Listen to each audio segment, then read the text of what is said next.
walk us through the actual facts, the reporting that you learned of firms and their profits when they have a female CEO. Sure. Well, I first want to say that I wish I could take credit, but my colleagues at Market Intelligence actually wrote the report. I had done an earlier report on looking at women in the workforce, having more women coming into the workforce over the last 3 decades would have brought the U.S. economy, make it the U.S. economy more bigger, about $1.6 trillion bigger than it is today. But the question that Market Intelligence, my colleagues at Market Intelligence asked was, what if not only did women enter the workforce, but we saw more women in the so-called C-suite? What they found was that if there were more women, for two points, more female CFOs in firms that they studied over a 17-year period, they saw that those firms were $1.8 trillion bigger than the market overall. They also found that looking at female CEOs in these firms, that there was more diversity. About twice as many women were on the board than the overall market. Beth Ann, something very interesting about that, and also, by the way, this study I think is interesting because there was almost 6,000 companies that were studied here versus the Lean-In report that only had about 300. So it's enormously expansive. And empirically, can you tell us a little bit about what you found about how discerning board members were about choosing a female CEO? I had spoken to your economist on this yesterday, and he had mentioned that women had a harder time even getting the job in the first place. Well, I think that I think there's a couple of factors that are at play here, and indeed something that you had said or discussed earlier on. I do think that first of all, in order to pick a female for the C-suite, you need a bigger population, and if that so-called rung is broken at middle level, well, there's fewer women to choose from.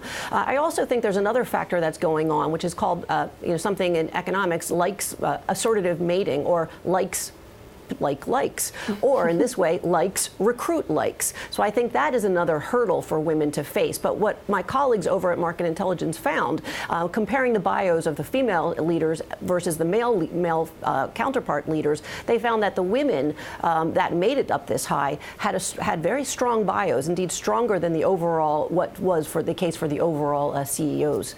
Stronger bios, stronger experience, and stronger creds. Can you tell us a little bit more about some of the other findings here? It wasn't actually just outperformance in terms of stock price. There were some other metrics here that women executives were able to push up as far as company performance went.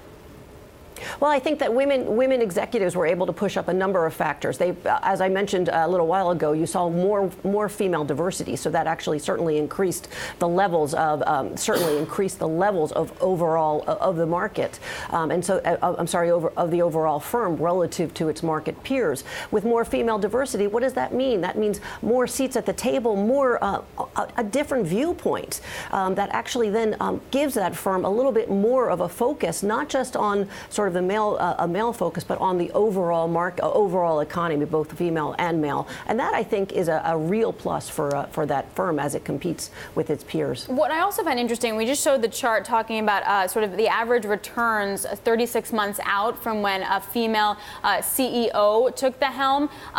It's underperformed. Like the returns are lower than if a man did it. But in the CFO world, it's actually higher for a woman than a man. What do you make of that distinction in the two C-suite jobs?